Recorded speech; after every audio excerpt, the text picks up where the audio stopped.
We are heading into week 8. Washington State is currently 3-4 after back-to-back losses versus ranked opponents. First against number 4 ranked Ole Miss, and then against number 18 ranked Virginia. A combined losing total of just 5 points between those two opponents.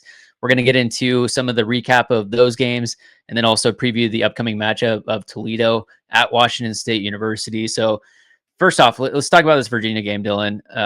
They end up losing 22-20. They were up 17-7 at halftime, and then just completely implode that second half, and specifically that last quarter, the final couple minutes. It's like you're just laughing. It's like, what is going on? What's your initial take? 8 total yards of total offense in that fourth quarter, up 20-10 in the second half, and really like the offense just kind of vomited on itself. Zevi had a couple bad interceptions, and I'll be honest, his touchdown to Josh Meredith, if the safety is playing correctly, that ball's picked too. That threaded the needle. So, yeah, and honestly, credit Josh Meredith for catching that ball. I mean, it almost like kind of reminded me of, I don't know if it was 2015 or 2016 at UCLA. Luke Falk to Gabe Marks. UCLA was wearing their alternate black jerseys that night. Mike Leach just basically, I'm just going to say it, dropping his nutsack on the table and saying, I'm going for the win here. But there was just multiple moments as a fan watching the game where you're just pulling your hair out. Like, how does that happen on kickoff? And Coach Rogers, we're talking obviously about the fair catch from Kirby, and Kirby called it. And essentially the rule is if the other returner calls for the fair catch, and the other player on return catches that ball and starts running with it, well, that ball is going to be marked where he receives the football. And that was at the 2-yard line. And it was just a drive killer. Obviously, you go for a couple pass plays, out of it, nothing doing. But for them to call, for them to call a timeout when literally all they can do is just move the football 2 inches at a time. You're on the 1-yard line. I don't care. Take 2 minutes to figure the play out, because all they're going to do is get to the point where it's literally going to be a paper's width of the football from the goal line. I mean, there's nowhere you can go anyways. And to go in a shotgun and run the football there, you're just asking for a safety. Obviously, like the benchmark you want to get for a punt in your own territory is the 4-yard line, because you need 10 yards, to be able to not be kicking from the end of the end zone. But I thought there was some game management that Coach Rogers said in his press conference. I screwed up there. I didn't really like the challenge of the fumble.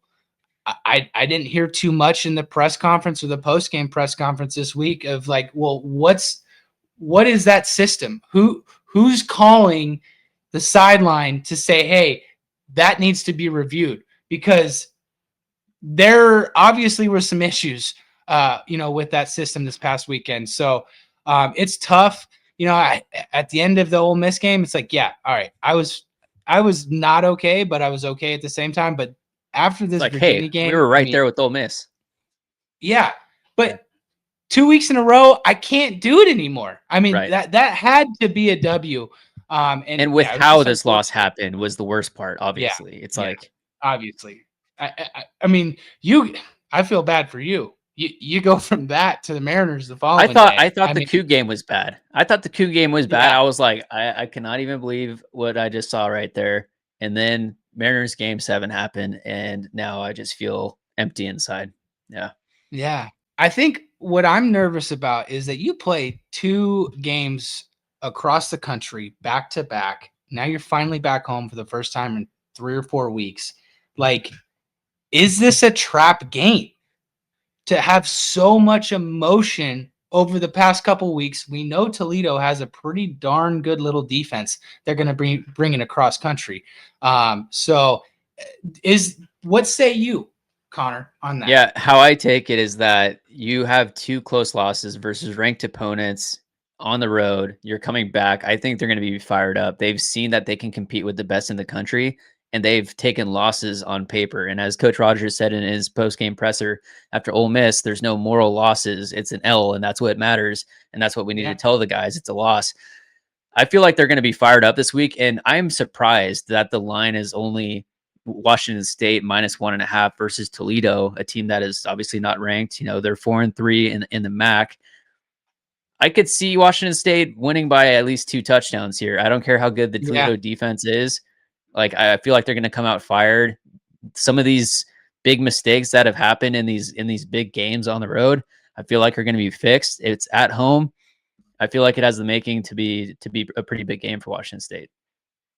Yeah, and give credit to Toledo. I mean, at the beginning of the year, they were definitely kind of like your dark horse. All right, who's the dark horse that can maybe make a push for the G5, G6 playoff spot? And Toledo was mentioned. I mean, they've had some pretty good players come out of their program over the last couple of years. Quinyon Mitchell won the name with the Philadelphia Eagles, but yeah. I just had to kind of play devil's advocate there of okay, well, these have been such emotional games and such a travel period for the team to deal with that, is this a game where it's like a sandwich game? Obviously there's no Georgias or Oregons on the schedule for us anymore, but yeah, interested to see how this team, we kind of talk about the ceiling and floor for the rest of the season with MK later on. So I'm not going to spill the beans on that yet, but yeah, it's just been a frustrating couple weeks. And realistically, I think Cougar Nation needs to, dad's weekend, family weekend, whatever you're going to call it. It seems like tickets have been selling at a pretty solid rate. And I think the fact that they haven't been home in 3 or 4 weeks is going to get people itching. And this is really the only October home football game that they have where it's going to be legit, beautiful fall weather. Let me just take a look at what this will be the second game that there will be beer sales in Martin Stadium. The first was the Apple Cup. Second is going to be Dad's Weekend. I feel like that has the making to be a pretty rowdy weekend up in Pullman. Well, I stand corrected. I was saying it's going to be beautiful fall weather. It's going to be 49 degrees at game time. 80% chance of rain and a high of 51. Welcome to the Palouse. Let's get into each interview. First up, we have Emma Feiner with the Toledo Blade. We get into the details on what Toledo's defenses looked like this season, some of their playmakers that they'll be bringing across the country. We also find out that they have played in the state of Washington before, and they still have yet to score a point in the state. So Emma Feiner jumps on. That was a good 20 minutes with her. We finish up with Mkristo Bruce, talk about a little bit of defense, what we're seeing with Jimmy Rogers week to week as he continues his in-season journey as his first year as Washington State's head coach. We also ask Mkristo about the current situation that's going on at Skyline with Peyton Pelor.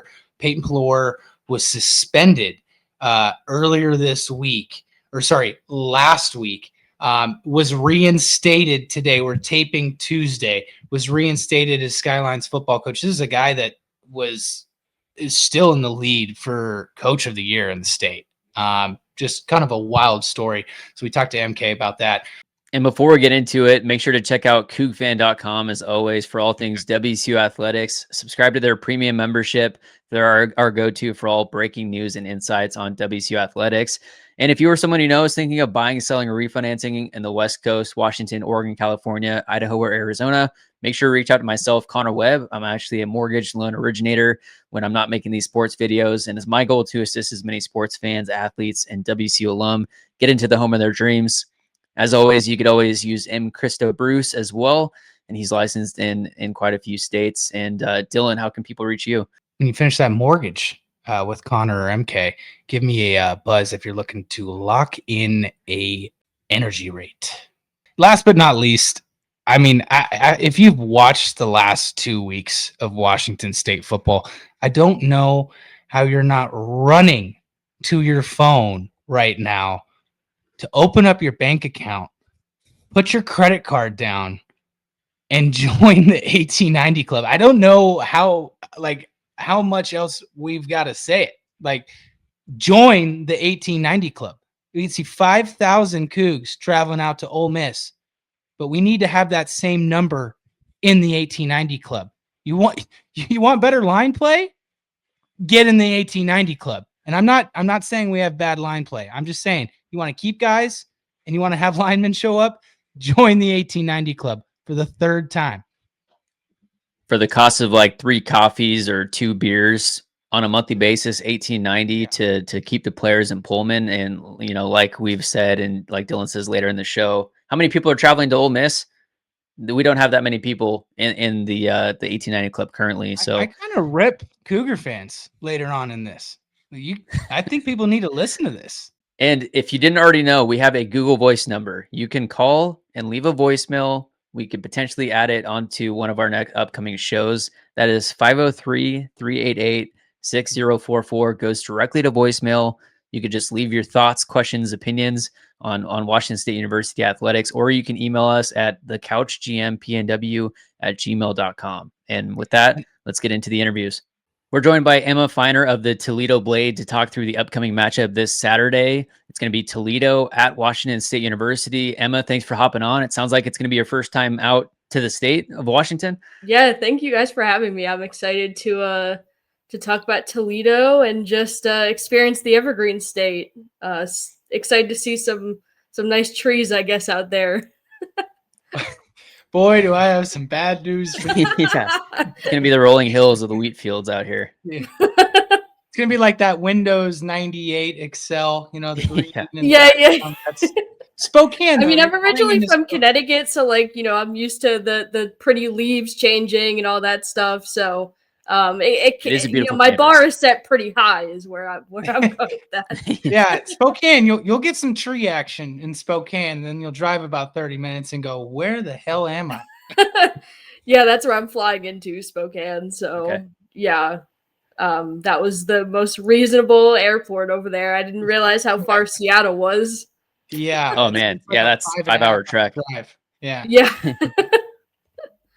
So getting into a bit of, this upcoming weekend, let's talk through a bit of Toledo football. It seems like they have a pretty outstanding defense so far this season.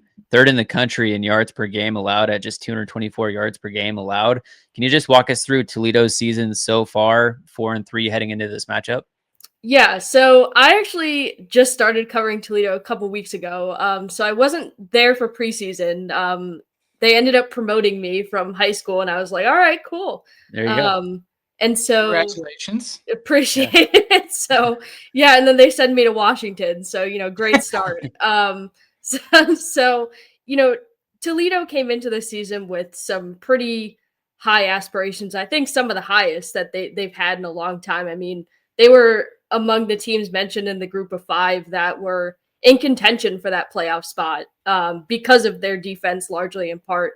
And, their defense has performed to that standard. I mean, it's hard to say anything different. I mean, 3rd in the country, ahead of teams in the SEC, Big Ten, all the power conferences. It's, pretty impressive to see that. And just watching it in person is pretty unbelievable. I mean, we had some heartbreaking losses, to say the least, but at the same time, there's only so much you can pin on your defense when they're, doing their job and, the offense isn't following suit all the time. So defensively, they've just been outstanding. And, a couple of just standout guys. I mean, under the radar guys like Avery Smith, cornerback, allowed 39 yards on 26 targets this season. And another guy who's a little bit on the radar now, but safety Emmanuel McNeil-Warren is Mel Kiper's 4th ranked safety in the upcoming draft. So, and he led the country at one point with 3 forced fumbles. So he's definitely a standout player. While he might not get, crazy stat numbers, but making an impact and shutting down his side of the field. Wow, and Quinyon Mitchell, I mean, he was at Toledo 2 seasons ago? Is he? Yeah. He's with the Eagles now, but yes, he was the second ever first round pick for Toledo. And so has that been a strength of this program over the last 5 to 6 years? Is their secondary? Because it seems like they're churning out some NFL prospects lately. Yeah, I would say in the last 2 to 3 years. I mean, I had never really before coming to the Blade really heard of Toledo all too well. I mean, I covered Purdue. I'm a Purdue alum. So that, Big Ten was more my speed. But even covering a team like Toledo, I mean, you're seeing the same high level football that you're seeing in the Big Ten. Yes, it's against, other MAC schools, but I mean, these players can play. Yeah, now speaking to the offense, looking at some of these scores, 45-21, 60-0, 45-3, most recently at versus Kent State, 45-10. Seems like the offense is also putting up some points. Can you walk us through some of the standouts on the offensive side? Yeah, I mean, and just to kind of circle back to talking about the season, I mean, this season has kind of turned into a bit of Penn State, in the sense that you suffer some losses that you didn't really expect to lose. I mean, especially after that loss to Bowling Green. I mean, they gave up 28 unanswered points, which is pretty unheard of for this team. And this has just been the tale of two teams all season. I mean, at home, it's hard to believe, but at home they're averaging over 500 yards of total offense a game, 48.7 points a game, and they've only turned the ball over once. Whereas on the road, they're averaging only 17.3 points per game, and they average about 300 yards, and they've turned the ball over 6 times. So Love to hear that. Yeah, I mean, all week, Coach Candle has said in the press conference, if we're going to do anything to win this conference, we got to win on the road. And yes, this upcoming game doesn't count for against their MAC standings, but they still got to, put together a good performance on the road to at least gain some sort of momentum coming into the final stretch.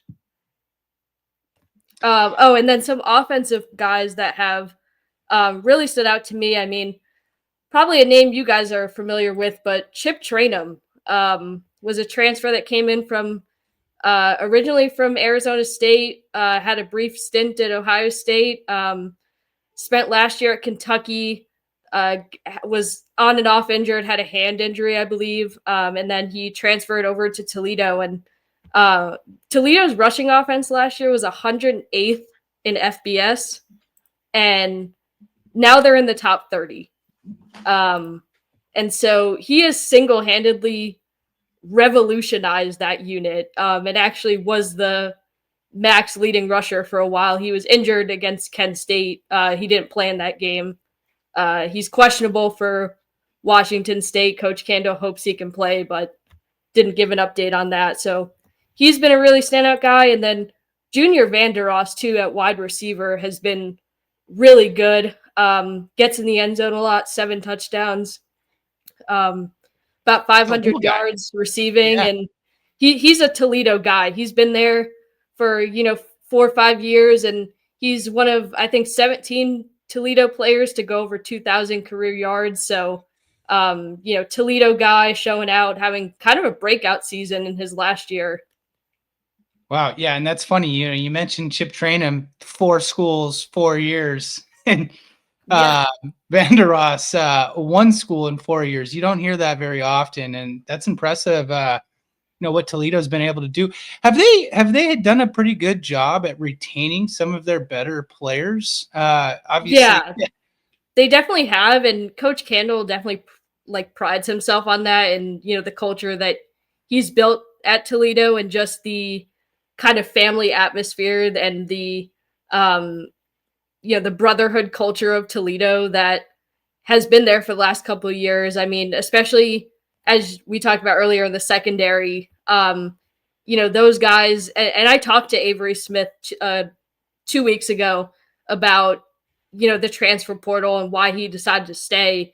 considering he was a pretty hot commodity coming out of the 2024 season. And he was just like, Toledo was the one school that took a chance on me, and I was, not a highly touted recruit coming out of high school, and it was one of like 3 offers that I had, and it just wouldn't feel right to go anywhere else. So I think that just speaks to the culture at Toledo, and just, people wanting to stay there and build a legacy there. It's nice to hear that loyalty is still somewhat of a thing. Yeah. Yeah, right. You mentioned, loyalty. Let's flip it on you here. Is there any thoughts that Toledo leaves the MAC? Has there been any murmurs? Because hey, conference realignment, it's ever changing. I personally have not heard anything. Any murmurs on that? I know, like, in the office, like Dave's our columnist at the Blade, and he and I will talk about conference realignment, and if Toledo will ever leave and join some other conference somewhere, if their MAC as a whole will just disappear one day or expand, all of those scenarios. But no, I haven't really heard anything, or not a question that I've asked coach or anybody, but I wouldn't be, listen, in 2025, I wouldn't be surprised if about anything at this point. Connor looks to be having some cat issues. Sometimes this does happen from show to show. Listen, that's how you know it's live. So yeah, right. In terms of the other portions of their defense, obviously we've talked about the secondary, but have they been able to get pressure on the quarterback? Is this a team that's getting teams behind the sticks? Yeah, a pleasant surprise that really, I want to say, like, really came out of nowhere, has been linebacker Kevon Sherman. He had 11 total tackles in all of 2024, played mostly on special teams in 2024, but had a season high, I think, 3 tackles in their bowl game last year, which went into, 6 overtimes against Pitt or something like that. Yeah, craziness. But he has come out in 2025, leads the team with 51 total tackles and 7 tackles for loss. I mean, he has been everywhere. This just the kind of player that just flies around to the football and, is able to not only get pressure, but also make an impact in the run game. And also Malachi Davis, too. I actually spoke to him yesterday in the press conference, but 4.5 sacks for him, and he and a couple of the defensive linemen have just been outstanding at getting pressure, even if it doesn't turn into a sack number. Just getting the quarterback hits, getting the pressure, forcing errant throws. That's what this team, I think, really prides itself on. Now, speaking to the matchup, Washington State versus Toledo, it looks like back in October of 24 was when it was originally scheduled. It's a home and a home. So home right now for Washington State, and then it'll be home at Toledo in 2031. Can you just talk through maybe what it means to have some exposure to like a team like Washington State playing a team that you wouldn't be playing on a typical schedule? Yeah, and we actually talked a lot about this at the press conference. So just for reference, Toledo has only played in the state of Washington once before. In 1991, wow. They played University of Washington, got their butts kicked 48-0, but that was a long time ago. They still haven't scored a point in the state. Yeah, right. Yeah. Wow. Was 91 UW's like national title season? I think it was the split season with Colorado, right? I don't fact check. I believe so. That was either 90 or 91. But I asked Coach Kando, I was like, have you, like, this is like a dumb question, but I was like, have you like read anything on this game or like know anything about it, or like just no? Yeah, I mean, just do you know about this game? Did you even know that they've played in the state of Washington? And he was like, well, in 1991, I was 12. And I was probably watching Michael Jordan. So the internet wasn't a thing yet. That's all I guess that's all he knew about it. But yeah, obviously every betting site or odd site lists Toledo as 1.5 point underdogs. So pretty close in talent, I'll say. And just, everyone expects this to be a close game on paper. And I think when you look at the statistical matchups, it's pretty evenly matched, except, Toledo's defense is probably far better than Washington State statistically. And it's probably the best defense Washington State will have faced all season statistically. So I'm curious to see how the quarterback bounces back from, Virginia. But I also think, just mentally speaking, and I was talking to Coach Candle about this after the Bowling Green loss, after that loss, they came out and beat Akron 45-3 or 45-10. And, so just the response there. Every time Toledo has lost a football game, they have scored 45 points on their next opponent. So that's a weird coincidence. I don't know why 45, but all right.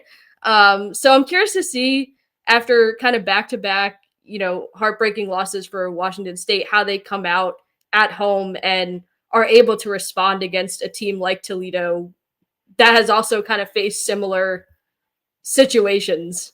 When you take a look at Jason Candle, you've already spoke with him this week regarding, your weekly press conference, correct? Yep, yesterday. What did he kind of highlight with Washington State's offense in his press conference, or maybe any key cogs in it? Yeah, I think he said that he definitely talked about their wide receivers. I know, I think it's Meredith that had a breakout game against Virginia, over 100 yards and a touchdown. And then Tony Freeman has been able to be pretty versatile, not only in the receiving game, but also in the return game. So he definitely talked about just like their arsenal of weapons. And, if the quarterback's able to get the ball out there in space, and especially if the offense is able to get off to a fast start, like Kent State scored 10 straight points and everybody thought, oh my gosh, the game is over. What are we doing? And so I think, if you're able to kind of get Toledo's defense on their heels, I think that's going to be the key for Washington State. And I think, Coach Candle really buckled down with, we have to get early stops to take the crowd out of the game, but also just for momentum wise, like we have to create momentum for our offense on the road, because the offense has yet to show really any competency on the road. We had a great first half against Bowling Green. That would be the only highlight of our road season. But other than that, I mean, he talked about the defense also just being, super scrappy and just, again, flying around to the football. Now, head coach for Washington State, Jimmy Rogers, coached at South Dakota State for a few years, for quite a while, kind of coached in that same region. I'm curious if there's any, insider backstory or history between Toledo and Jimmy Rogers with South Dakota. Not that I know of, but a tidbit too is that Toledo's athletic director now used to work at Washington State. Brian Blair. Yes. So exactly. Yeah. That's partly how this he series was actually the one that scheduled this home and home. I feel like he had to have had a part in it somehow. But I also I thought it was interesting because Toledo hasn't played a West Coast game since 2022 against San Diego State. And they actually that was another home and home they'll actually be renewing in Toledo next year. And, I asked Coach, I'm like, you have all these guys that probably haven't been here in 2022. How do you prepare for kind of like a random non-conference cross-country road trip? And, he and all the players that I talked to yesterday were all about keeping consistency and, just not letting the time zone and the jet lag, affect their play on the field. And I remember, I think it was Malachi said that he was like, no matter what, I'm not sleeping until it's like actually like 10 p.m. Like not 10 p.m. Eastern time, like 10 p.m. Pacific time. So I just thought it was interesting when you have like all these new players now who haven't experienced something like this. Just being able to adapt, and they leave on Friday after practice. I don't know the exact time, but they leave on Friday after practice, and they're not going to get in until like 9-10 o'clock at night. They fly into Idaho, and are going to stay in a hotel over there. It's about 40 minutes south of Pullman. And so I'm just curious to see how like that decision will, play into the game, if there will be any, adverse effects with that. They're flying into Lewiston? Yes. Wow. Really? And then they're And it's like a flying out of 45-minute drive Pullman up on to the way Pullman back. from there. 45-minute drive Yeah. up And it's a giant grade. That's gonna be quite the Yeah. welcome to and Washington. It's a 12:30 kick. I mean, it's family weekend at Washington State, so I'm guessing all the hotels were just like crazy expensive. So, I mean, that's the reason I'm not staying there. So I get it for them. Yeah. Whereabouts are you going? Are you in Lewiston as well, or No, I'll be staying in Spokane Moscow? by the airport. Okay. So That's I'm smart. just gonna make the drive Saturday, drive back Saturday night, fly back here Sunday. Last question from me. You mentioned the running back, the lead back, a little banged up. What else in terms of injury report is Toledo working with or not working with right now? Yeah, I mean that's the only one that I knew of. I know a couple of guys have gotten banged up in the Kent State game, but other than Chip Trainum, everybody's expected to play, to my knowledge. The injury report usually comes out the day before, so I won't know for sure what the actual story is with that. But I will say that Kenji Christian, who is the backup running back for Toledo, had not started a game in 2 seasons. He was a transfer from a small HBCU, and he came out and had 113 yards and was running pretty wild, especially in the first half. They took him out a lot in the second half because we were up by like 30 points, but he definitely seemed serviceable for someone who was stepping in like kind of all of a sudden. I mean, we and I say we as in reporters, we didn't know Trainum was actually going to be out until the day of the game. He was on the sideline with a walking boot on, so we were like, oh, like what happened? That wasn't on the injury report. So I think it'll be interesting too to see how Toledo's run game, adapts to a new defensive scheme that's not a Kent State team that's kind of been struggling, but I'll still say a power conference level defensive line. So Come back anytime, Emma. yeah. Awesome. Well, Emma, really appreciate your time. Enjoy your stay out in Washington State. It's a beautiful country, beautiful time there. The drive down from Spokane to Pullman is great. It's a beautiful country. It's a beautiful country out in Washington. It's a beautiful state. I'm excited. I always, it's like one of the only states I've yet to go to on so yeah, I've lived in like 5 states since I graduated college, so it's kind of like a traveling the country kind of thing all of a sudden. Check out Spokane Falls if you have any time in Spokane. That's the one picture spot I'll give the city of Spokane. Is that a waterfall? Ricochet, Spokane. Yeah, it's just a river coming through the main part of town. Yeah, I was trying to actually see if I could catch a Gonzaga game while I was out there, but they don't play until like the next weekend. I was like, dang it.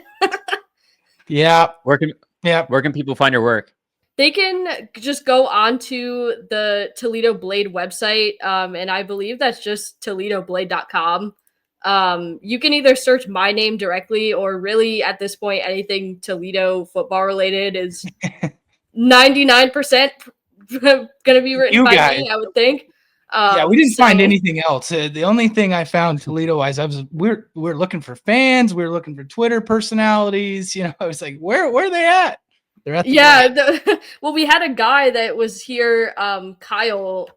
He was here for 5 years covering Toledo, and he went to work for another, college football like media outlet, and so my boss called me into his office, like, and I was like, oh my gosh, what did I do? Thinking I like did something wrong. And then yeah, he was like, how would you like to cover Toledo? And I was like, yeah, that sounds great. So I actually cover all sports for them. It's just we're so ingrained in football right now that Yeah. it's kind of hard to shift gears into anything else, really. But Awesome. Well, thanks for coming on. yeah, thank you guys for having me. I really appreciate it, and I'm excited to experience all that Washington State has to offer, both the state and the university. Beautiful. Well, thank you, Emma. We appreciate it. And catch her work at the Toledo Blade again. 1.5 point favorites at home, Washington State. 3-4, Toledo 4-3. Big game for both schools going forward in terms of bowl eligibility. Thanks so much, Emma. Thank you. Mkristo, thanks for hopping on. Washington State is coming back off of a loss at Virginia, 22-20. But last time we had you on was before Ole Miss, and you let the cat out of the bag before heading to Ole Miss. You said that it wasn't going to be a blowout. We were completely shocked by that. And then, Washington State loses to Ole Miss 24-21, loses to Virginia 22-20, combined 5 points that they lost by to the number 4, number 18 ranked teams. I mean, can you just walk us through that thought process, and then now your thought after these last 2 games?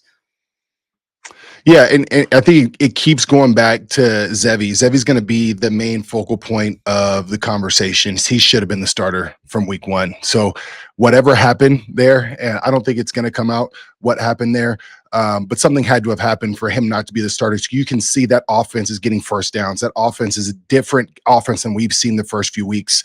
So to see them out there competing, what the caveat is, we do not have the depth to play 4 quarters with these great caliber teams or other caliber teams in these other conferences because of NIL, because of recruiting, because of a brand new team and situation. Does that mean we're not going to compete? No, but when we talked about this before, we knew that Washington State was hungry. They're going to come out, they're going to cook, they're going to have a great time. They're going to show a different team that we've seen before. And everybody was like, oh, this is going to be a 3-score game. This is going to be this or that. And I knew it was going to come down to this. And watch them play an Ole Miss. Now we have a Washington State team with a little bit of confidence, like, oh, we could play against these top 10 teams.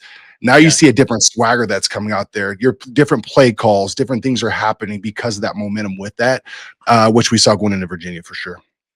At the end of the day, like, this is a team that's getting much better week to week throughout the season. I think what we've seen defensively, especially with the defensive line, like guys like Darian Dalton, who kind of left over at San Diego State, transfers in here. You're dealing with Mike Sanjo being out, Caden Beatty being out.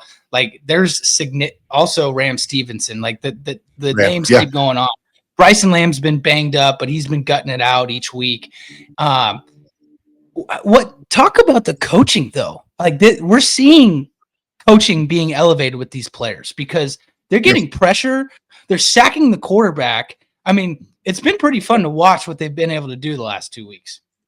Yeah, and Ram's a guy that I called out in the very beginning. Like, he is the leader. He needs more snaps. Like we talked about before, how they keep rotating that and it's a different game than what I played, and I have to accept that it's not the same game anymore.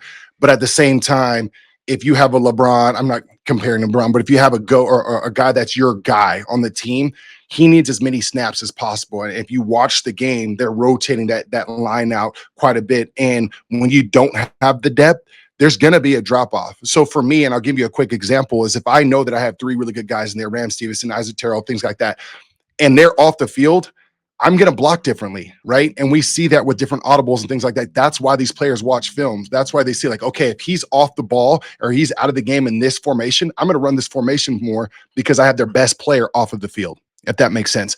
Washington State is starting to see that, right? We talked about that in the first few games. Now Washington State is starting to say, like, okay, well, they're audibling or they're going into a different set to keep our best guys off. Let's mix this up a little bit. So you'll see that lineup being mixed up a little bit more now. Yeah, and speaking to the defense, they gave up 59 at North Texas. They gave up 59 versus UW, but now they've allowed just 24 versus Ole Love Miss it. and Love 22 it. versus Virginia, whereas Ole Miss on the year is averaging 37 points per game. Virginia is averaging 40 points per game. I mean, this defense is stacking up with SEC offenses. Yeah, and so everything's about turnovers, right? You see, unfortunately, Zev gets a couple picks, right? And so, if we keep one of those, do we win the game? Right? Do we have a little bit more momentum and things like that? But defensively, everything, and coaches say this time and time again. Jimmy will say this, is we need to get off the field, right? And give our offense another shot. So we'll see. One, the offense is getting some more first downs. That's helped the defense out before, because you'll see those games where we're getting some points scored against us. The offense is so bad, right? They're not getting any first downs. You can only play so many snaps on defense before you're just absolutely gassed, right? So we saw that with the turnovers at Texas, where not only are they gassed because the offense isn't helping them out, but you're playing against, you're playing in 90 degrees with 90% humidity, and your legs aren't used to that anymore, right? So there's a lot of things that we're seeing more and more now that you're gonna look in these later games going in the season. Like, I'm excited to go play Oregon State, right? I'm excited to play, I'm excited to just get after those guys, right? But these next few games are very, very winnable games. Yeah, honestly, I don't see how they're not favored in every single game. Perhaps James Madison on the road, that could be a game where you're the only underdog the rest of the year. I think this team has a great opportunity to finish on a 4 or 5 game win streak. Yep. Take an 8-win season. I think the floor is 7 wins. Look, yeah. 7 weeks into the season, I think that is the floor. This is obviously their toughest game remaining, because this Toledo defense isn't a joke. 13 points a game. We just had their writer on right before you, MK, and basically she said every loss they've had 3 this season, they've poured up 45 points on the next opponent. It's just kind of a freak number. So 3 straight games. But she did mention, when you take a look at a travel schedule, we talked about what we saw at North Texas. They have an interesting travel plan coming into Pullman. They're going to practice in Toledo Friday, fly in. They get in 9-10 p.m. This is the kicker. They're not flying into Pullman. They're going into Lewiston, and then going to have to drive 45 minutes the morning of to play a 12:30 game. If you're a bettor, that strikes hammer the home. I remember when Mike Price used to have us stay in Lewiston too. It was just less distraction, is what he thought it was, and I think at that time too, we were selling out every stadium, so there might not have been other hotels in Pullman, Yeah. but we used to make that drive, and I don't know if it's that bad, but I see what you're saying, coming all the way, to Pullman and then Lewiston back to Pullman or whatever it is. It's a different environment than they're used to, for sure. But you look at this, I'm looking at the schedule we got. I mean, Toledo, Oregon State, La Tech, James Madison, Oregon State, like all winnable games. So bare minimum 4 games, if not those 5, especially how Washington State's playing right now with the momentum, with the swagger. You get a big win this weekend on Saturday. That should be a run. That should be a run for Washington State, and really anything less would be unsatisfactory. This has been a wild season. It's like you don't know what to expect at all, and then the first couple games is like, all right, things are looking good, and then blowouts. It's like everything's falling apart. Then you come back and win at Colorado State. Now against the SEC teams, you obviously called Ole Miss. So what's your prediction at versus Toledo? Because Washington State's only favored by 1.5 after putting up the competition that they did versus these SEC teams. You'd think that they would be heavier favorites. Yeah, and it's so hard because of the data. You're going off the data from this year. There's no historical data, right? And this season's been kind of a roller coaster from the jump. I don't know much about Toledo. From you guys got to talk to some of the writers right before this. I just know that a Washington State coming off of these 2 tough losses, but playing very, very hard ranked opponent teams and these other big conferences, coming home. You're playing 2 on the road. You're coming home. I think Washington State's going to have a little chip on their shoulder. We're back at home. We got somebody coming in here that's not quite the caliber that we have been playing. We see what we did to these big dogs. I think they're going to pin their ears back for sure. Yeah, when you take a look at it, they have not been home since the Apple Cup. I mean, that was September 20th. They've been on the stretch. It's been life on the road lately. Yeah. Jumping into Jimmy, what have you seen with his in-season journey so far? Just press conference to press conference and being the head man. Yeah. You saw that the one interview where he was basically like, we don't have the pockets of these other teams, and he comes back and he's like, I shouldn't have said that. To see him start, coming from where he came from, to see him start off, here's where we're at, and see the transition, see the substitution, see the adversity, things like that. He's a young coach. He's still a very, very young coach, and this is the highest caliber he's coached with 77 new players and a new city, a new university, and everything like that. So I knew there was going to be some growing pains, but I do appreciate when Jimmy makes a mistake, he's also like, I messed up.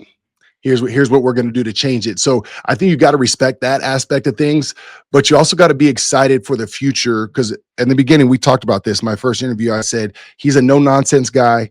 He says what he does what he says he's going to do when he says he's going to do it. And you got to respect that from a coach.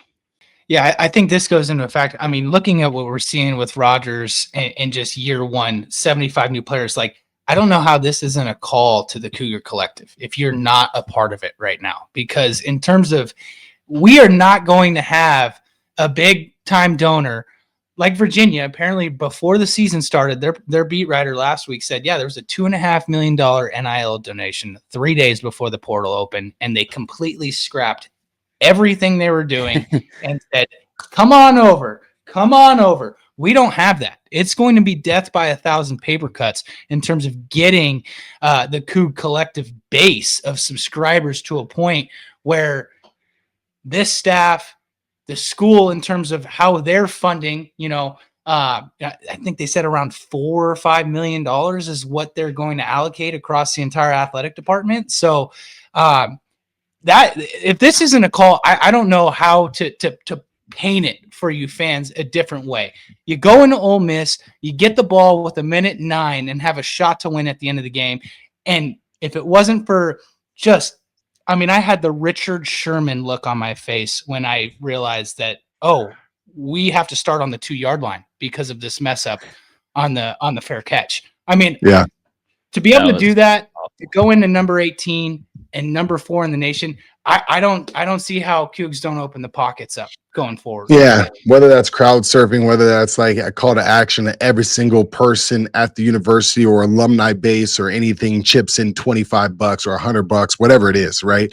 If you really think about it, you could quantify something, to really give us a shot, to get out here and compete. And you gotta know that Washington State's always going to be a springboard or a lily pad to the next place. It always has been, in some aspect of things. We've been QBU. We've had, number 1 overall picks. We've had just so much talent come through here.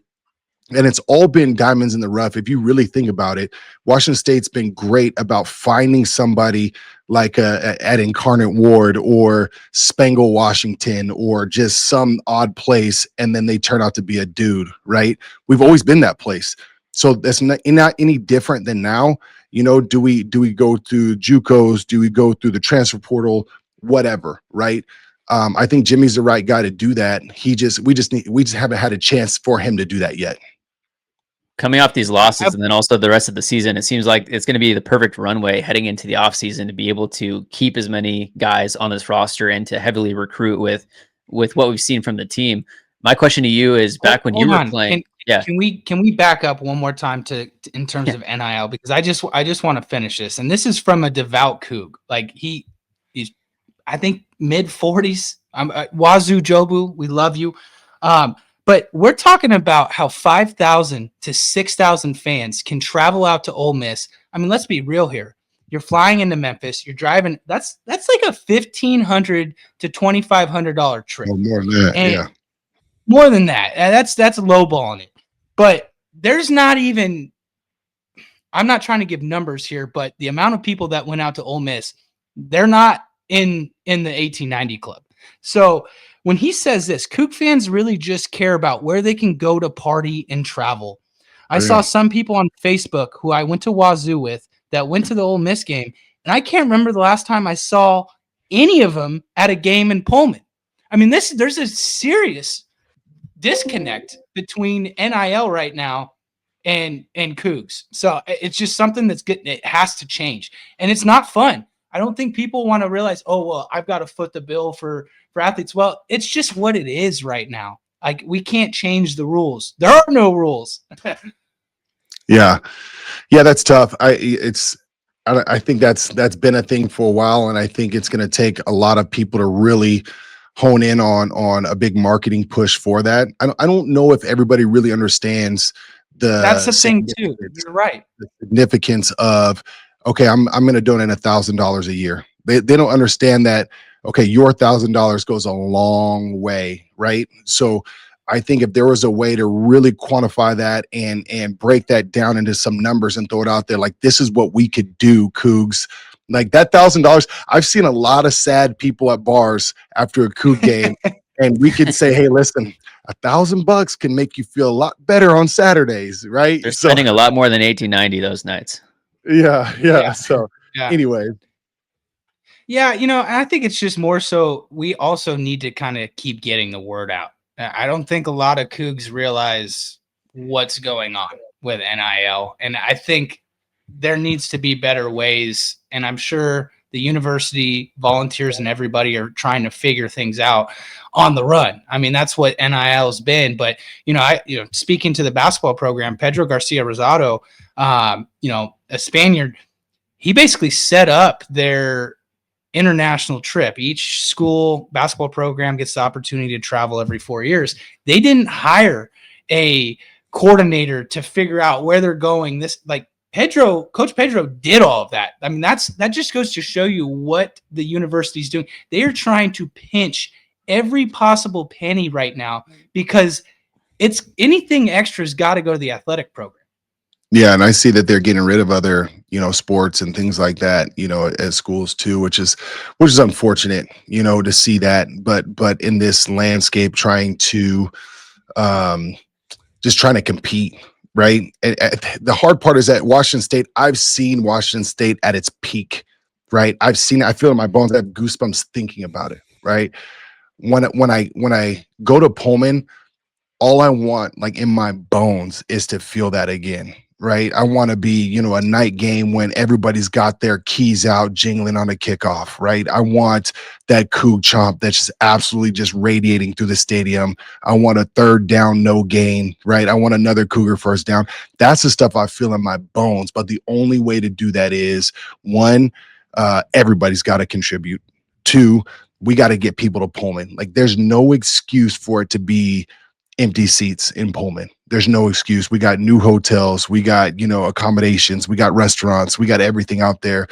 There's buses from Spokane. There's a way to do it. It's just making sure that the marketing team is getting to everybody. And then throwing it back to back when you were playing, I'm curious. So, like, after this Ole Miss loss, Jimmy Rogers said there's no moral victories, but of course you'd have to imagine that these guys are fired up and they feel like that's a small win, being able to keep it that close.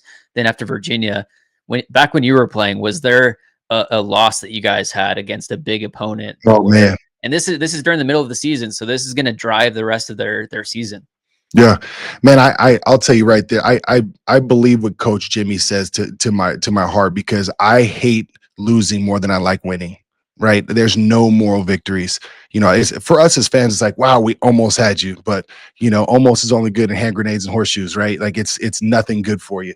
So was it great that we went there, competed, didn't get blown out? Like, that sounds like loser mentality to me, right? When you go play, we play to win, period, point blank. So to hear a coach say that, that's a coach I want to play for. The coach is like, well, we did good.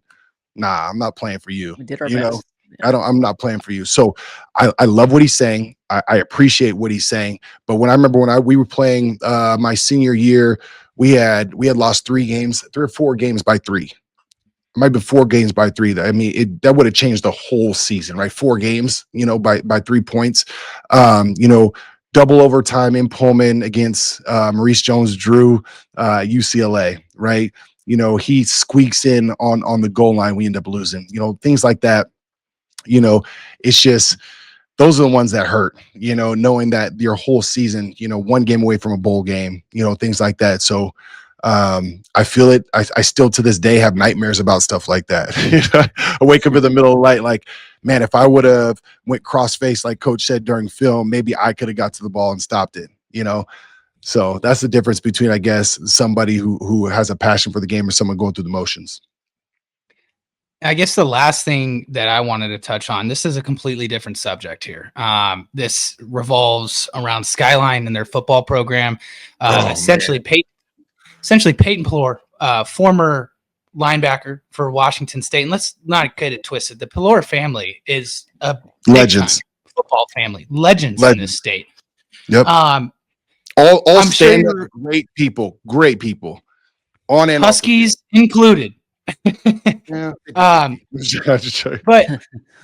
MK, I mean, I coach baseball at a high school. We dealt not with this, but we had a parent trying to get our varsity head coach ousted last year. It happens every year, but I mean, this is kind of crazy because, you know, it's Ward's son, former defensive coach at Washington State University. His son, as a sophomore, transfers in and wins the job. And now the senior, apparently, the parents get involved because one of the parents is, according to the story, via J425, the dad's kind of a big deal with the booster club. So take us how you viscerally felt hearing this, and obviously Peyton was reinstated today as the head coach. Yeah, and I don't know the nitty gritty. I just know the overview, right? So those who don't know, Peyton Pelor, one of the best linebackers of all time at Washington State University, stand-up guy, plays his heart out. He's the warrior on the team that, you know, that will cut his arm off like a was it Ronnie Lott? Cut his arm off and keep playing just for you. That's the guy you want on your team. He's the one that, you know, in a bar fight, he's the one that's going to be standing there next to you, right? He's that guy. And I am blown away because he came back to his alma mater when he didn't have to, but he came back because he's passionate about the school. He could be coaching in college right now, you know, probably the NFL. He's that good. And you have parents that come together because they don't like a certain situation and try and get him fired. Right. So right now, let's say he's reinstated, but for people that don't know, he gets suspended. And for the life of me, I've never seen anybody get suspended without, you know, drugs, putting their hands on a kid, you know, sexual content, whatever. But just because there's a discrepancy about playing time or, you know, what you're doing as a coach, I've never seen this before. So I'm taken back because how do you get suspended hours before a game because of this to investigate it? Shouldn't this be something after the game? Shouldn't this be something at a different time or due process? So I think there's a lot of more information that's probably going to come out, but the overwhelming support from the community for Peyton, I think speaks volumes of his character, period. Yeah. So I mean, I'm sure there's a lot more that's going to go into it. I just have never seen that before. Him getting suspended was like, that blew my mind. I was like, well, where's the allegations of him doing something like hurting somebody, right? Which he would never do. You can't get suspended just because, hey, he's making the better players play more than the players that aren't as good. It's like, what? Isn't that what we're fathering, right? Great fathering by that kid's dad. Yeah. You know, just jump up and down and scream and yell when you don't get your way. Yeah, and you know what's hard too is I've seen that player before, right? Like, let's just say, like, I'm out there, I'm busting my butt, right? I would hate for my parent to come in and raise hell to the point where my coach is getting suspended. how do you show your face again at that point? Like, there's just so much there that's like, what is happening? Yeah. But shout out to all the coaches. And here's another thing too that we need to talk about is there's typically always a coach that's lobbying for the job. To have all of the coaches rally and say, Payton's not here, we're not here. That was pretty freaking cool. So shout out to the coaches. What happened? For sure. Yeah, no, they were going to refuse to coach if Pelor was not reinstated. I believe Absolutely. They only coached one game without him. And this is a guy. And that was that game that night. Yeah, and this is under all reports that he's in the running to win Coach of the Year. Yes. Yeah. This is insane. Guys, this guy loves his team, loves his coaches, loves his player. He is who he is. Like, there's no, oh, I'm this way for you and this way for you. No, he's the same guy. You gotta love that. But this day and age right now is so frustrating. Keyboard warriors, the people that like want to jump in and make things fair, quote unquote fair, but if you're not as good, you don't show up for practice, right? You miss practices, or you're last in line in conditioning and you still expect to be first. It blows my mind. It absolutely blows my mind. So that's why I can't coach right now, because I would be fired. I would be suspended 100%. That's awesome. Well, yeah, just a wild story to recap on, and good to see that Payton's back. And I mean, gosh, I guess that's something to monitor going forward, because it basically administrators, it didn't seem like they had his back at all. So other than everybody outpouring their thoughts on Payton Pelor, really publicly putting the pressure on Skyline. But before we get out of here, MK, what is your score prediction this weekend? Oh, man. I don't know. What are you thinking, kid? Coach by a touchdown and a half. It says coach by a touchdown and a half. I'm not going with that. Hey, I'm gonna be like Uncle Jack. Coach by 50. Last thing for me, I see you have the Dad Gang hat on. How many of those hats do you have? Where can people go find those? And every WSU Dad Gang hat that is purchased, there's $1 that is donated towards the NIL. So go check out dadgang.co. Yeah, you know what, man? I love supporting Cougs. Man, when I saw this and I was like, my boy's Coug too. If you go on Instagram, just look up Dad Gang, and the store's right there on the site. I think that's the best way to go, is go on IG, give them a follow for sure. But they have a Coug. There's the Coug on the side. That was my favorite one too. Yeah. They have one with the Coug on the side too. If you know, you know. But basically one for every single event in your life. You can have a different Dad Gang. But I wore this in Saudi Arabia, which was super cool. And I was on the plane, and a couple of people were like, yo, where do you get that from? I gave them the IG. So if you check these out, if they're in Saudi Arabia, it's because your boy was out there. I'd love to be a part of the Dad Gang one day. That'd be cool. I'd like to wear one of those hats, Oh, man. I don't know. Once that mustache goes all the way around, maybe. Oh, boy. Not anytime soon, though. I need another 3 or 4 years. Right. We'll see. The sooner the better. I'm telling you right now, guys. Yeah. My son's 20, my daughter's 16. I just turned 41. So, there's something to be said about having a little bit earlier so you can get out there and, enjoy life. Yeah, and compete with them. I hear you there. Connor's on his way. Yeah. Love it. Awesome. Thanks as always for hopping on. It's going to be exciting matchup, and we'll talk to you soon. Go Cougs, baby. Go Cougs. Go Cougs.